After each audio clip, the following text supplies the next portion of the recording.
some of this we already went through on, right? So we're going to speed through a little bit. Is it best to go through a bank or credit union for a loan? Which one you got to think?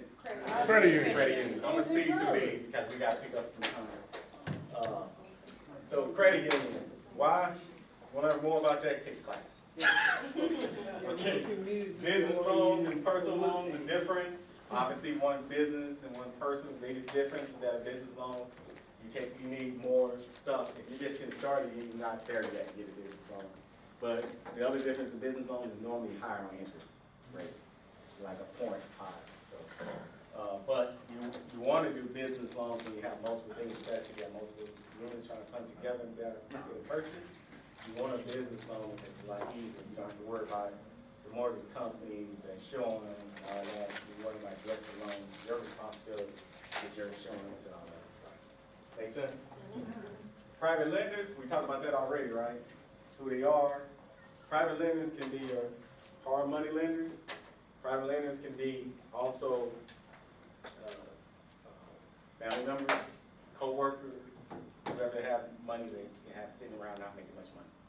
If you know somebody got money sitting into a savings account, I hear somebody get like $100,000 in a savings account, I'm like, well, why? You know, if you're making 0.000, whatever it is, you're making no money on $100,000 once you start investing some of that. So that individual start using some of your money into this and got paid that.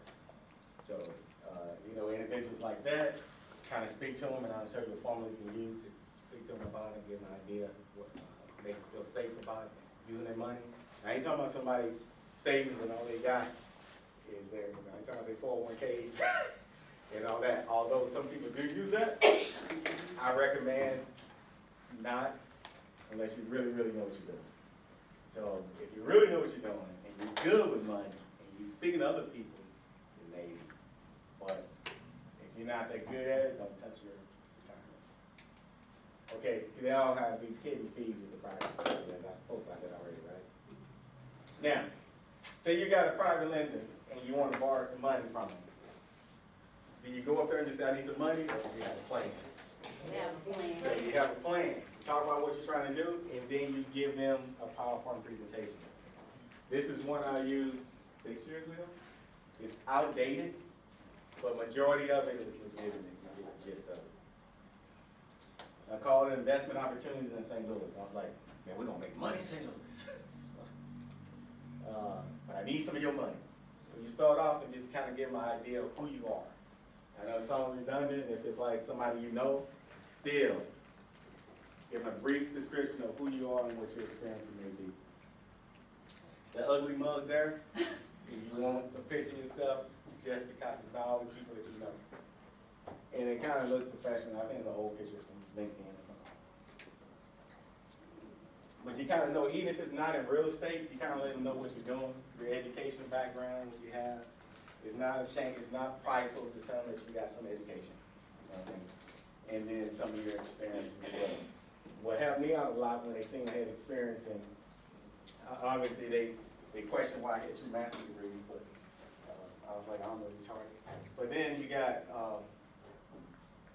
your experience in things, even if it's not in real estate, they'll see that you got experience in other stuff. So you want that. Now you go into, you speak to them and say, now this is like a PowerPoint presentation, you speak to them on the desktop, like on your laptop or whatever, you speak to them. Or if you want to be great and have a PowerPoint presentation, stand up and speak to them, you can. But this is catered towards private lenders who got money, right? And you kind of explain to them the difference of stock, bank, and all that. Again, we don't have time to go through all this. If you take the class, you'll go and all that and do so. Then you say, what's the solution? Of course, it's real estate. Then you jump into the market enforcement. I've said these are outdated, but I kind of remind them about what happened in 2008, right? And kind of let them what determine the forces. Now, here's the difference.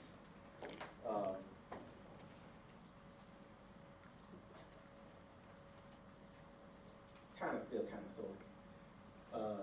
Now this has changed. I said it was outdated. This is 6 years ago. So now the interest rates are higher, but they also lower. What I mean by that, anybody who's my age or older. Where they're at? They're not the same as they used to be, but they're good for what the economy is now. Because what was back in the day? Right. Like right now, the interest rates are what? 7.8%, 30. 7 now? Yeah. But years ago, they used to be 9. Yeah. Woo! Well, we're too young to know this though. But some of us is older, we know they were 9 and higher. Back in Reagan time frame and all that stuff that they claim was so good, yeah, it was higher. So what happened is that the interest rate wasn't supposed to stay that low. You can thank Obama for that. But they weren't supposed to stay that low. So folks were claiming that Obama was doing it. That's why now it's coming back now because they were never meant to stay that low. They only meant to stay that low for about a year or two. And then they kept it going and kept it going and kept it going. Now it's time to pay the price. You know what I mean? So but it's still lower than what people pay. This is a good opportunity for private investors. That opportunity for investors too. So it's all overall it's coming back. So can you say it's low? Now compared to years ago, like some recent years ago, but it's low compared to what it used to be. So that needs to be adjusted. So when you do your slides, adjust that to make sense for the current. This is actually a true statement. I just told you about Berkeley just went up to $80,000. Right? So it's still going up. Not the Kinlock side of Berkeley, but the other side.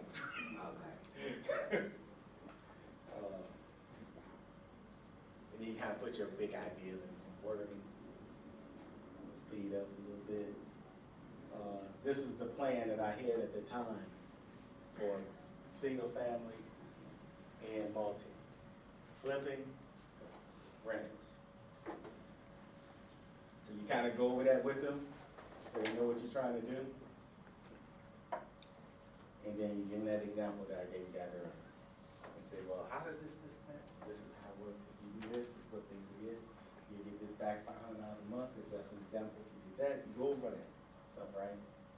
Now, you answer their questions. Number one, is it risky? Of course it is. And then you kind of break it down for them. Then the next question is, when I have to do property management? No, you don't. Just give me the money, right? You do the property management. You don't have to fix up the property? No, we do the property. We fix up the property. You don't do anything but handle some money. How is my money protected? Well, yeah.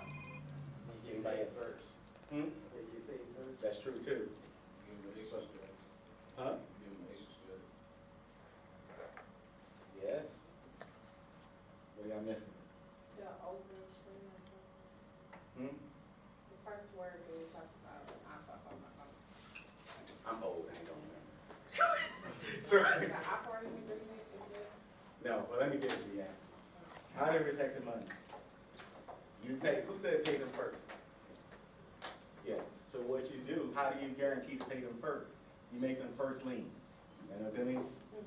So you make them first lien. So if something happens to the deal and you don't pay them, first lien means that they get the house. Okay. Right?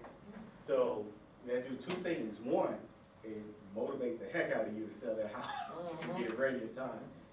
Two, they feel more comfortable because they know you're fixing it up.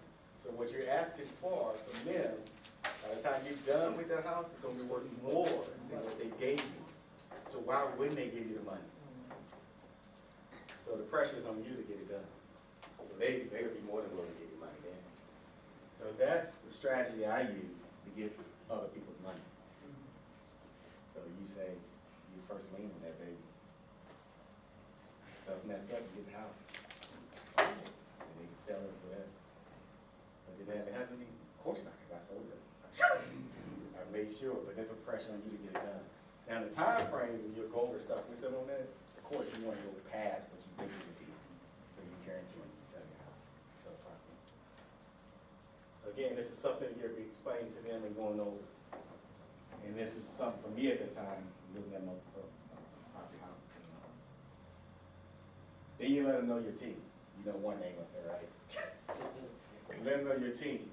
So I had a rehab partner, that was my partner. with Tony Best.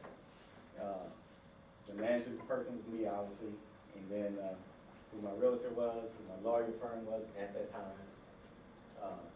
And then I was warned by PNC to be a mortgage broker, but I changed my mind. And then the company is like my company, like properties. So you kind of lay it out for them. Then you go, these are the next step, because they go, oh, I'm interested in doing it. Oh, you really? Check this out, here's the next step. We're gonna define investment details. How much you give me. Time frame of when I need to pay that back. Want to lean towards this. But you wanna have it done, if you flip it, you wanna have it done when? 4 months. Yeah, all months. But you want this in case something happens. Right? You don't need a contractor to go to the company to put up ceiling fans and stuff. Light, electrical, like outlets and stuff like that to fix up. Handyman can do that big or big. Save you a lot of money. Okay, then you plan for replacement. We already talked about that earlier, right? So do I need to go over that again? That's that 7 to 10, the 20-year plan.